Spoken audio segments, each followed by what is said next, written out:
தமிழ்நாடு பாஜகவின் முன்னாள் மாநில தலைவர் அண்ணாமலை அக்கட்சியிலிருந்து விலகி புதிய இயக்கத்தை தொடங்கவிருப்பதாக அறிவிப்பை வெளியிட்டிருக்கிறார். இது தொடர்பாக எஸ்எஸ் நியூஸ் டிஜிட்டலின் நிர்வாக ஆசிரியர் கார்கே அளித்துள்ள விளக்கத்தை தற்போது கேட்கலாம். அண்ணாமலை என்ன முடிவெடுக்க போறார் அப்படின்ற கேள்வி இருந்தப்போ அண்ணாமலையினுடைய முடிவு மிக தெளிவாக பாஜகவிலிருந்து விலகிவிட்டார். அடுத்தது அவர் ஒரு மக்கள் இயக்கத்தை காண்கிறார். பி லீடர் அப்படின்னு எல்லாருமே தலைவர்கள் அப்படின்ற மாதிரி ஒரு புதிய இயக்கத்திற்கான முன்னெடுப்பு எடுக்கிறாரு. அதனுடைய நோக்கம் அப்படின்றது தேர்தல் அரசியல ஒரு பொது தேர்தலில் முழுமையாக போட்டியிடுவது அப்படின்றதான். யாரையும் பகைத்து கொள்ள போவதும் இல்லை, அதே மாதிரி நமக்கு உதவுனவங்களை மறக்க போறதும் இல்லை அப்படின்ற மாதிரி. அதாவது பாஜகவை நம்ம பகைக்கு போறதில்லை, அதே நேரத்தில் பாஜக நம்ம எதிர்க்க போறதில்லை அப்படின்ற மாதிரியான விஷயங்களும், அதே நேரத்தில் மும்மொழி போன்ற விவகாரங்கள்ல உரிமைகளை நிலைநாட்டும் வகையில எதிர்ப்பு குரல் இருந்தா எதிர்ப்போம் அப்படின்ற மாதிரியும் அவருடைய இன்னைக்கு அவர் பேசின தகவல் மூலமாக அதெல்லாம் வெளிப்பட்டிருக்கு. குறிப்பாக ஒரு புதிய மாற்றம் வேணும் அப்படின்னு நினைச்சிருக்காங்க. அதுதான் இன்னைக்கு நம்ம இன்ஸ்டாகிராம்லயே பேசுறோம் அப்படின்னு அண்ணாமலை அவர்கள் சொன்ன பார்க்கிறோம். பல மாற்றுக் கட்சிகளிலிருந்து வருவதற்கு தயாராக இருக்கிறாங்க. முதல்ல மக்கள் பணிக்கு மக்கள் இயக்கமாக நம்ம தயாராகணும் அப்படின்றது அண்ணாமலையுடைய இன்றைய பேச்சுடைய முக்கிய சாராம்சம்.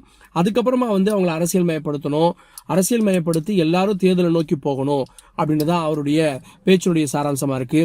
எப்படி இந்த பாஜகக்குள்ள அதற்கு முன்னாடி ஐபிஎஸ் பதவியிலிருந்து ராஜினாமா பண்ணதுக்கு அப்புறமா ரஜினிகாந்த் அவர்கிட்ட இருந்து அழைப்பு வந்ததும், அதுக்கப்புறமா திரு பி எல் சந்தோஷ் அவர்கள் மூலமாக பாஜகவில் இணைந்ததும் 2020 இருந்து பாஜகவில் எப்படி தொடர்ச்சியா பயணப்பட்டு இருக்கு அப்படின்றதையும், சில எதிர்கருத்துக்கள், அதாவது பாஜக தலைமைக்கும் தனக்குமான எதிர்கருத்துக்கள் இருந்தது, தனித்துதான் போட்டியிடணும் அப்படின்றத நான் தொடர்ந்து வலியுறுத்துறேன் அப்படின்றதும், அதுக்குதான் உள்ளாட்சி தேர்தலில் தனித்து நின்னோம் அப்படின்னும் அண்ணாமலை சொல்லியிருக்காரு.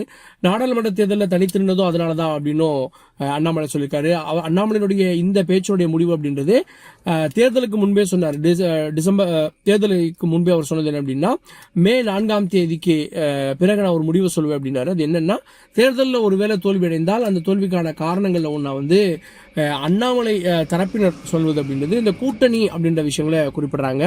காரணம் என்னன்னா, இந்த கூட்டணி அமைக்கப்படுறதுல அண்ணாமலைக்கு உடன்பாடு இல்லைன்ற மாதிரி தான். ஏன்னா 18 மாதங்கள் சில விஷயங்கள்ல எனக்கு மாறுபட்ட கருத்து இருக்கு அப்படின்னு அண்ணாமலையை வெளிப்படையாக சொல்லியிருக்காரு.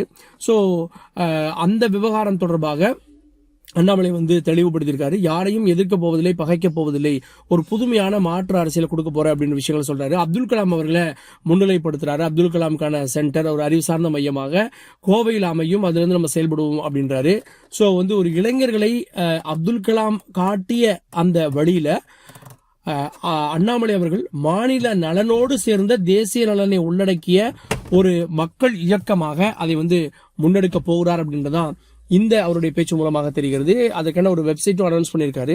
ஸோ அவருடைய ஆதரவாளர்கள்லாம் யாரெல்லாம் அண்ணாமலைக்கு ஆதரவு தெரிவிக்கணுமோ அவங்கெல்லாம் இதுல சேரணும் அப்படின்னு அண்ணாமலை அழைப்பு விடுத்திருக்காரு. அதுக்கப்புறமா அவங்களுக்கு பதவிகள் கொடுக்கப்படும், அவங்களுடைய பொறுப்புகளுக்கு பொறுத்து அரசியல் கட்சியாக மாறுகின்ற போது அடுத்த கட்ட நடவடிக்கை இருக்கும். அதுல உள்ளாட்சி தேர்தலில் போட்டியிடுவது, பிரதிநிதித்துவப்படுத்துவது அப்படின்ற விஷயங்களும் இப்பவே அவர் குறிப்பிடுறாரு. ஸோ அதனால இப்போ ஒரு இயக்கமாக ஆரம்பித்தாலும் கூட உள்ளாட்சி தேர்தல் எப்ப வேணா வரலாம், அப்போது அண்ணாமலை போட்டியிடுவார் அப்படின்றதான் இப்ப தெரியக்கூடிய ஒரு தகவலாக இருக்கிறது. தமிழக அரசியலை பொறுத்த வரைக்கும் இதுவரைக்கும் திமுக, அதிமுக அப்படின்னு மட்டுமே இயங்கி கொண்டிருந்த தமிழக அரசியலானது இனிமே இப்போ தாவேகாவுடைய வரவுக்கு பிறகாக தாவேகா, திமுக, அண்ணாமலை, அதிமுக, சீமான் அவர்களையும் கூட குறிப்பிடுறாரு. ஸோ சீமான் அப்படின்னு கிட்டத்தட்ட ஒரு 5 முனை போட்டி மாதிரியான ஒரு களமாக இது மாறப்போகிறது.